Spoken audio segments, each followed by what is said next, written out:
예배 캠페인을 진행 중이에요. 예배 캠페인을 하는 이유는 여러분들의 정서적인 안정을 위해서요. 우리가 뭔가 특별한 걸 위해서가 아니라 그냥 여러분들을 위해서 하는 거예요. 제가 어렸을 때 그런 경험을 했다고 한번 얘기한 적이 있는데, 신학교에 가서 이제 드디어 이제 나를 막 술 마시자 담배 피자 하는 친구들 하나도 없이 하나님께 예배만 드리자라고 하는 친구들이랑 모여서 함께 생활할 줄 알았는데, 거기서도 여전히 예배 시간 10분 전까지 막 음악을 시끄럽게 틀어놓고 막 지들끼리 막 놀다가 갑자기 예배 시간에 들어가서 찬양 부르는데 갑자기 막 이러면서 찬양 부르는 거예요. 저는 어렸을 때 거기에 속았어요. 속았어. 아, 쟤넨 진짜 믿음이 대단한가 보다. 갑자기 세상 노래 막 듣다가 하나님께 찬양 부르면 갑자기 막 은혜가 막 임하나 보다. 난 안 그런데 난 믿음이 너무 연약한가 보다.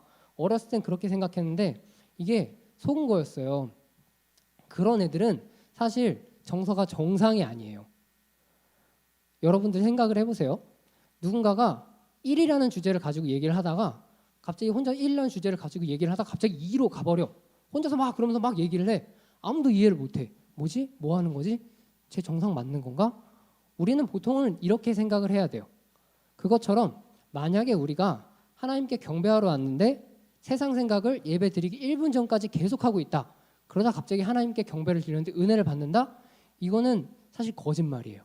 만약에 내가 세상 생각을 1분 전까지, 예배 시간 1분 전까지 계속한다. 그리고 나서 예배를 드린다? 그러면 짜증이 나는 게 정상이야. 이게 정상이고, 갑자기 은혜를 받아가지고 막 외친다? 이거는 정서가 왔다 갔다 하는 약간 비정상적인 행동이에요. 그렇기 때문에 이곳에 왔으면 하나님을 경배하기 위해서 우리가 모인 거기 때문에 적어도 10분 전에라도 여러분들이 생각을 좀 정리하는 시간을 갖자라는 캠페인이에요. 제가 설교를 지난 월요일에 했었어요. 너무 뿌듯해가지고 이제 신나게 놀고 있는데, 목요일 아침에 새벽 예배 끝나고 이제 집에 가서 말씀을 읽으려고 하는데 뭔가 머릿속에서부터 불편한 게 있는 거예요. 여러분, 학교에서 숙제를 하면 숙제를 다 해놓고 제출하기 며칠 전에 갑자기 뭔가 이상한데 라는 그 깨름칙한 느낌을 받아본 적이 있어요, 혹시?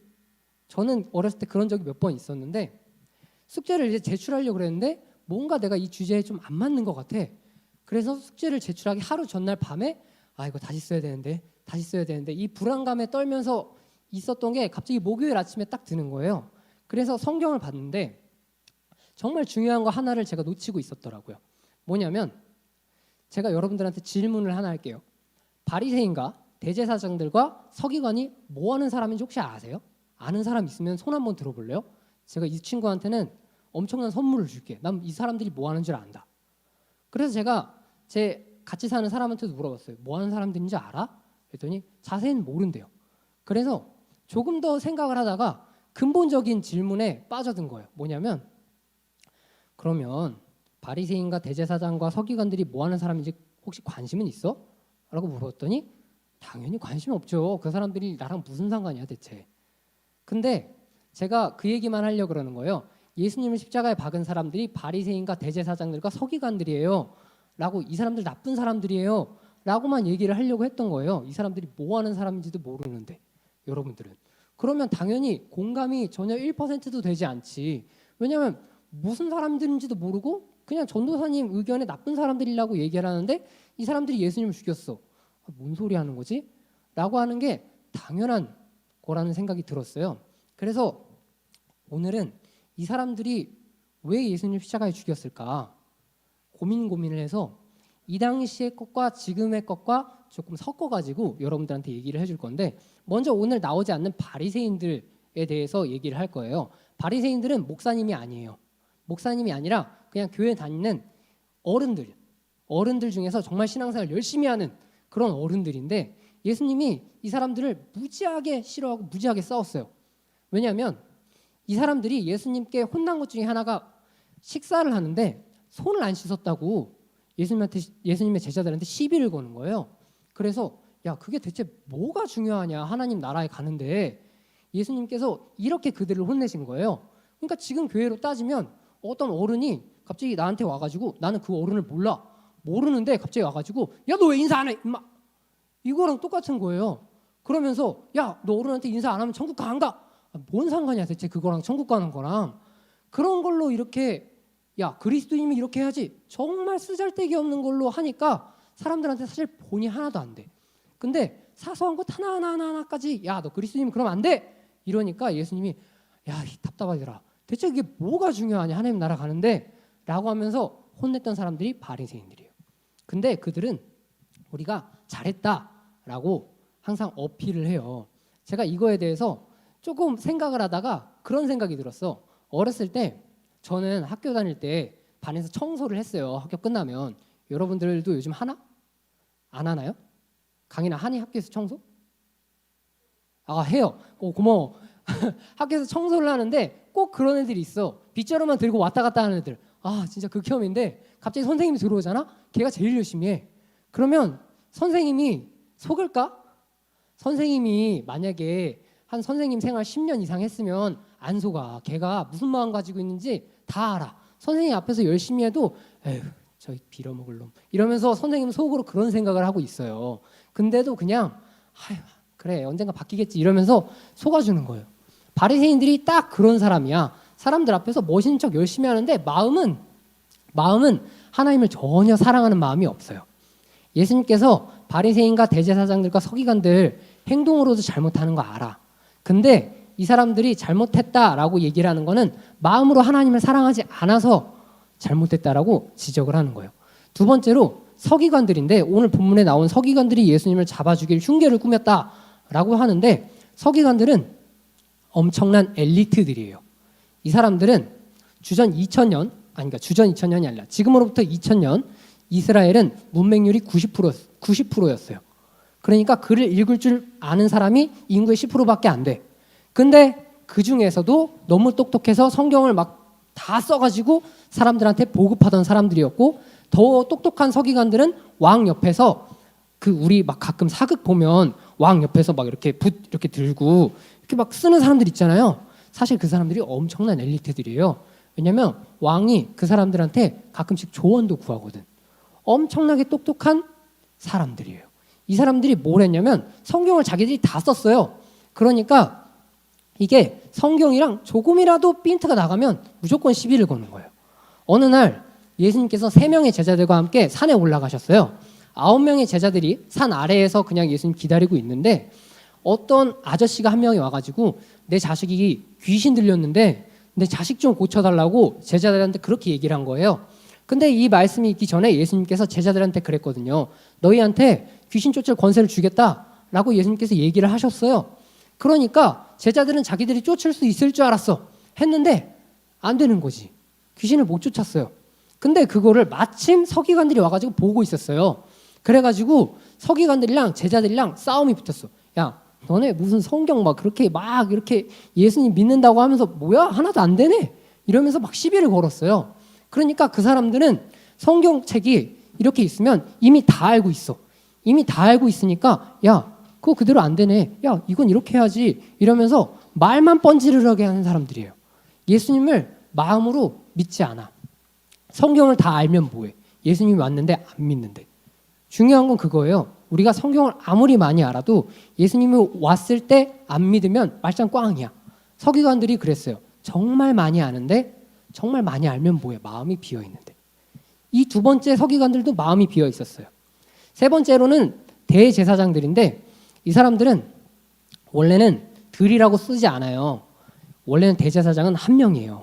한 명인데 이 사람은 목사님 중에 목사님이야. 여러분들은 지금 온라인으로 집에서 예배를 드리는 사람도 있고 가끔 부모님이랑 집에서 예배를 드리는 사람도 있는데, 이 당시에 그러면 진짜 큰일 났어요. 절대 그러면 안 돼. 예배를 드릴 수 있는 사람은 오로지 제사장밖에 없어요. 제사장들이 예배를 드릴 수 있는데, 사람들이 예배를 드리려면 전사님이 얘기했어요. 양을 엄청나게 멀리서부터 끌고 와가지고 자기가 그 양을 도살한 다음에 그거 다 각을 떼가지고 피는 다 이렇게 제사장한테 따로 갖다 바치고 그 양도 제사장한테 갖다 바치면 제사장이 예배를 그 사람 대신에 드려주는 거예요. 하나님께 드려주는 거예요. 그러면 이 사람들이 수시로 내 마음이 너무 불편하면 그렇게 가지고 나와서 예배를 드렸어. 그것까진 좋아. 근데 이 사람들의 마음이 모두가 다 용서받는 마음이 아니었어요. 그래서 대제사장 딱 한 명이 1년에 한 번 지성소라는 데에 들어가서 하나님께 직접 예배를 드렸어. 하나님이 1년에 딱 한 번만 그렇게 해라 라고 허락했어요. 근데 이 대제사장의 마음에 만약에 1%라도 죄가 있잖아? 그러면 그 지성소에 들어갔을 때 하나님이 죽여버린다라고 성경에 쓰여 있어요. 그래서 대제사장이 그 지성소라는 데 들어가려면 몸에다가 밧줄을 묶고 들어갔어. 그래서 하나님께 예배를 드리는데 뒤에서 부하 제사장들이 그 좀 직급이 낮은 제사장들이 뒤에서 밧줄을 계속 당겨봤어요. 그래서 이 사람이 왜 당겨 이러고 이렇게 다시 이렇게 훅훅 하면은 살아있구나 이렇게 표시를 하고 이게 웃는 게 아니라 팩트예요. 살아있구나. 근데 아무 반응도 없다. 그럼 죽은 줄 알고 그 사람을 이렇게 끌어냈어요. 실제로 죽었던 사람들도 많고. 이것처럼 목사님들 중에 목사님, 대제사장은 모두가 그냥 우러러보는 존재였어요. 저 사람은 경건해. 저 사람은 훌륭해. 근데 예수님이 이 사람에 대해서 엄청나게 깐 거야. 왜냐하면 제가 한번 얘기했는데 이때 예배를 드릴 때 양을 멀리서 끌고 오는 게 너무 불편하잖아. 그래서 대제사장이 편의를 봐주려고 그럼 성전 안에서 양 팔아. 이렇게 된 거예요. 그래서 양을 파는데 당연히 폭리를 취했죠. 그래서 양을 팔았어. 근데 이거 도축을 하려면 또 열심히 해야 되잖아요. 근데 이것도 귀찮으니까 대제사장이 성전 안에다가 그걸 만들었어요. 도살자들이 살 수 있는 집.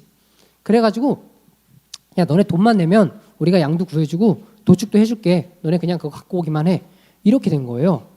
하나님은 단 한 번도 너네 돈 받는다라고 한 적이 없는데 어느 생각부터 돈만 그냥 갖다 바치면 양도 그리고 도축도 그리고 예배도 그냥 다 해주는 거예요.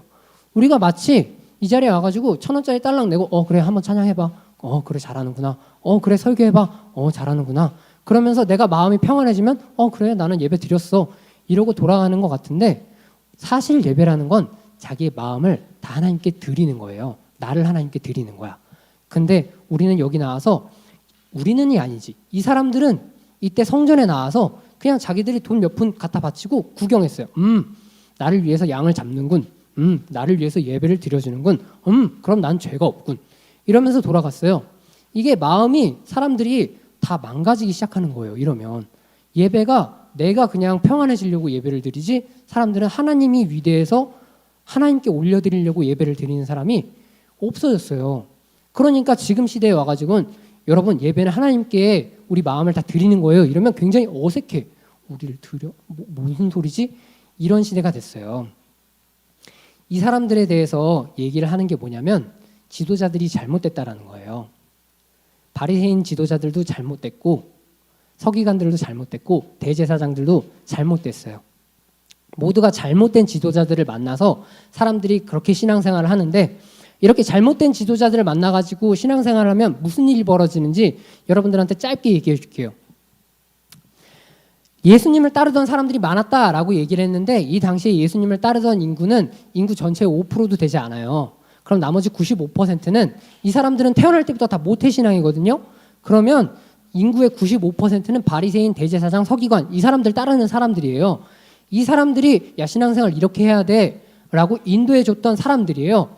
그래서 대제사장과 바리새인과 서기관들이 회당에 모여가지고 빌라도의 뜰에 모여가지고 외쳤어요. 예수 십자가에 못 박아라. 예수 십자가에 못 박아! 라고 했더니 그냥 그 사람들이랑 신앙생활을 하던 그냥 그 사람들이 신앙생활 하는 게 맞다고 생각하던 사람들이 같이 외쳤어요. 예수님 십자가에 못 박아라!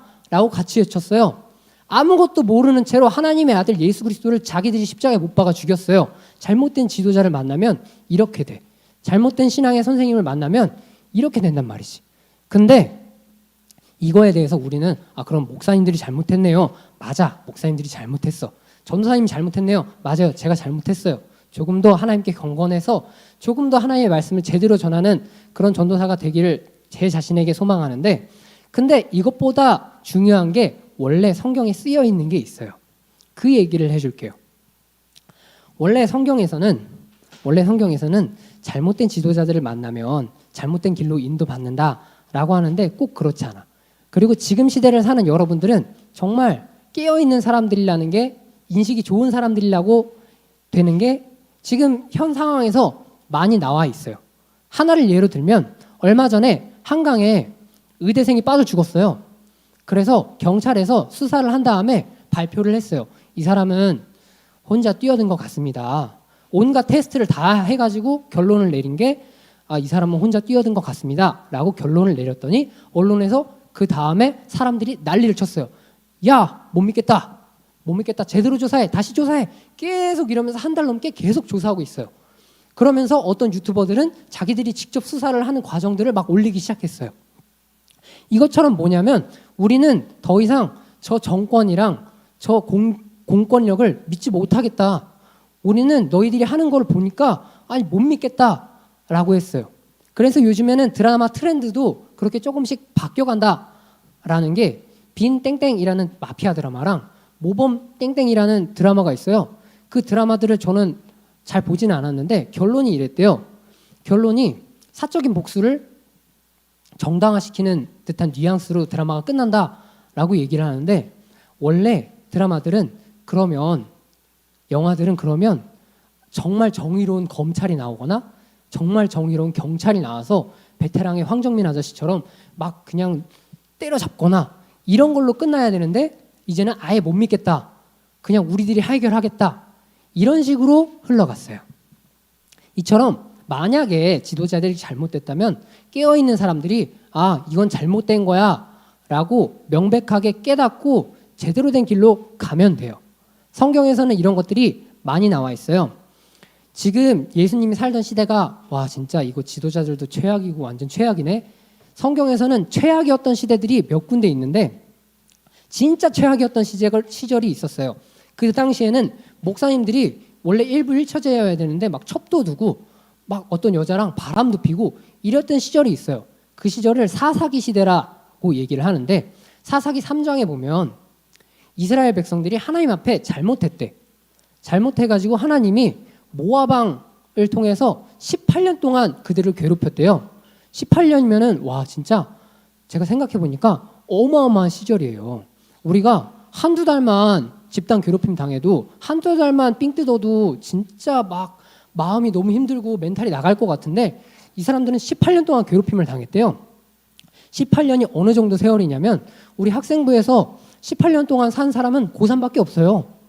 엄청난 세월이야. 너 진짜 오래 산 것 같아, 지영아. 너 이제 꽤 나이를 먹은 것 같아. 18년이라는 세월은 진짜 엄청난 세월이에요. 고3이 태어날 때부터 고3이 될 때까지 괴롭힘을 당했다라고 생각을 해보세요.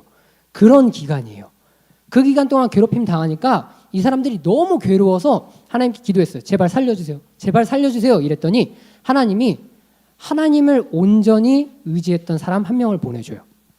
그 사람이 에훗이라는 사람인데 에훗이라는 사람이 모아방을 조용히 가가지고 암살을 했어요. 암살한 다음에 그 사람들이 모압 백성들이 막 혼비백산하니까 자기들 백성 가지고 가가지고 모압 백성들을 다 쓸어버렸거든요. 이게 중요한 건 아니고 에훗이라는 사람이 하나님 앞에 온전히 혼자 서 있으니까 하나님이 그를 부르셨어. 그리고 에훗이 이스라엘을 통치했을 때 80년 동안 평안했다라고 성경에 나와 있거든요. 한 사람이 하나님 앞에 온전히 서 있으니까 하나님이 80년을 평안하게 하셨대요.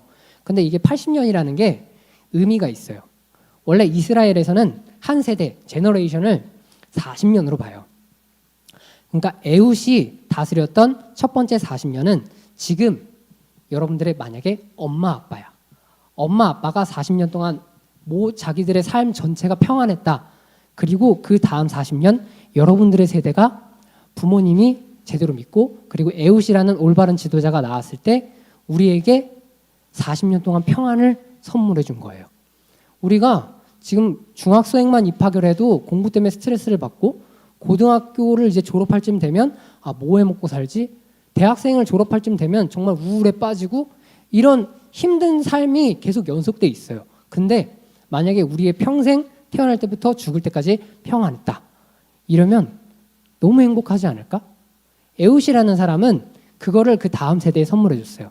근데 이거는 부모님이 신앙생활 잘한다고 그 사람들한테 무조건 선물로 가는 게 아니라 부모님이 그리고 에훗이라는 사람이 이 사람들한테 신앙을 물려준 거예요. 신앙생활 제대로 해라. 하나님 지켜주신다. 그랬을 때 자녀들이 저희 믿을게요. 제대로 신앙생활 할게요. 그러니까 평안했다라는 거예요. 신약 성경으로 넘어와서 어느 날 천사가 한 여자애에게 가서 얘기를 했어요. 그 여자애는 지금 나이로 따지면 한 16살? 그때 나이가 한 16살, 17살쯤 되는 여자애였어요. 여자 청소년이었어요. 지금으로 보면. 그 여자애한테 가가지고 천사가 이렇게 얘기를 한 거예요. 야, 너 임신할 거야. 왜? 저 처녀인데요? 라고 천사에게 얘기를 했어요.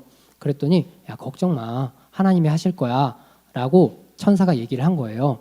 근데 그 당시에 처녀가 임신을 하면 어떻게 되냐면, 여러분 혹시 조두순 아저씨가 출세했을 때 그 영상 같은 거 본 적 있어요? 저는 봤는데 사람들이 막 그 조두순 아저씨 출소하는 차 위에 올라가가지고 유튜버들이 야 나와 죽여버리게 막 이러면서 막 때려 부수려고 그러고, 조두순 아저씨 집 앞에 가가지고 야 나와 맞짱 뜨자 너 죽일 거야 막 이러면서 있었던 그런 영상들을 봤는데, 이 당시에 처녀가 임신하면 그렇게 돼요. 너 나와 죽여버릴 거야 라고 하고 실제로 죽여도 돼요. 법이 그렇게 돼 있어, 이 당시에 법은. 그러니까 이 여자애가 얼마나 무서워. 난 16살에 결혼도 안 했는데 천사가 와가지고 나보고 임신한대. 아이고. 근데 천사가 두려워하지 말아라. 이 하나님의 뜻이다 라고 얘기했더니 이 여자애가 이렇게 얘기했어요. 말씀하신 대로 하게 해주세요. 저는 그냥 작은 여자 종입니다. 여종입니다. 라고 이렇게 얘기를 했어요. 이 여자애가 1년 뒤에 임신을 해서 1년 뒤에 낳은 사람이 예수님이야. 우리가 지금 얘기를 들었잖아요. 바리새인들, 서기관, 제사장들 이런 사람들이 다 타락했어. 사사시대에도 다 타락했어. 만약 지금 시대에 지도자들이, 목사님들이 다 타락했어. 그래도 여러분들이 하나님 앞에 마음을 지키고 있으면 그 한 사람으로 말미암아 세상은 바뀌어요. 이게 하나님의 일이에요. 에웃이라는 사람 시대에는 에웃 세워가지고 세상을 바꿔버렸어요. 이 시대에는 마리아라는 사람을 통해서 예수님이 태어났어요. 이게 뭐냐면, 아무리 지도자들이 타락해도 내 마음을, 하나님을 사랑하는 마음을 지키고 있으면 여러분들의 인생은 하나님이 이끄세요. 하나님이 여러분들의 인생을 통해서 놀라운 역사를 반드시 보여주세요. 저는 그걸 믿기 때문에 제 마음 하나 지키려고 그래요. 그래서 저는 약간 바리새인 같아요. 약간 서기관 같아요. 약간 제사장들 같아요. 근데 그렇지 않으려고 여러분들한테 여러분 신앙생활 이렇게 하세요, 저렇게 하세요 얘기를 안 하려고 노력하는 거예요. 왜냐하면 내가 그렇게 얘기하면 내 마음이 거만해질 것 같아. 그래서 여러분들한테 그런 얘기 하지 않고 그냥 우리 마음 지키고 삽시다. 하나님 앞에 마음 지키고 살면 어떤 일이 벌어지는지 한번 경험해보고 삽시다 라고 얘기해 주는 거예요.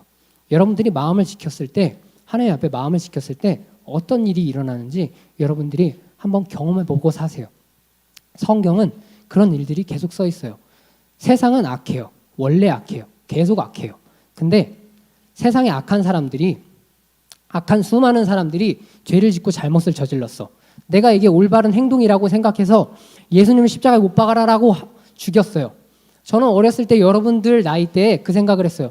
야, 예수님 십자가에 못 박은 사람들 진짜 너무 불쌍하지 않나? 야, 자기들이 모르고 한 건데 저건 너무 불쌍하지 라고 생각했는데, 그거는 자기들이 생각하기에 내가 의롭다고 생각을 한 거예요. 그렇게 해서 사람들은 교회를 무너뜨리고 그리고 하나님 나라를 무너뜨렸다라고 생각을 하고 있는데, 사실 이건 아니야. 하나님 나라는 절대 무너지지 않아요. 교회가 없어져도, 기독교라는 종교가 없어져도 하나님 나라는 절대 무너지지 않아요. 이 사람들이 예수님을 잡아 죽였어. 예수님을 잡아 죽인 다음에 아이고 진짜 세상이 망했네 라고 생각할지 몰라도 예수님은 부활하신 다음에 모든 것을 다 이루셨어요. 이처럼 여러분들이 무슨 짓을 하고 살건 내가 이렇게 행동했을 때 하나님이 슬퍼하실 거야. 그럴 수 있어. 근데 내가 이렇게 행동했을 때 하나님 나라가 무너질 것 같아. 아니, 절대 그렇지 않아. 내가 이렇게 했을 때 하나님의 뜻을 방해하는 것 같아. 아니, 절대 그렇지 않아. 하나님 나라는 무너지지도 않고 그 뜻이 틀어지지도 않아요. 다만 내가 신앙생활 똑바로 했을 때 하나님의 뜻 곁에 있느냐, 내가 신앙생활 잘못했을 때 하나님의 뜻 반대쪽에 있느냐, 이게 중요한 거예요. 그렇기 때문에 마음을 지키고 살아야 되는 거예요. 하나님이 내가 하나님의 뜻을 나를 통해서 하실 때 내 마음이 어디에 있는가. 내 마음이 악한 쪽에 있으면 하나님의 뜻이, 내가 하나님의 나라에 반대되는 행동을 하게 하는 것이고, 내가 하나님의 뜻 가운데 있으면 에웃이랑 마리아처럼 하나님의 나라에 엄청난 일을, 그리고 이 세상에 엄청난 일을 하는 사람으로 하나님이 인도해 주시는 거예요. 그렇기 때문에 여러분들 마음을 지키고 사세요. 만약 지도자들이, 만약 목사님이나 전도사님들이 만약 조금 타락했어도 여러분들 그거 신경 쓰지 마시고 마음을 지키고 사는 그런 학생부가 되기를 간절히 소망합니다.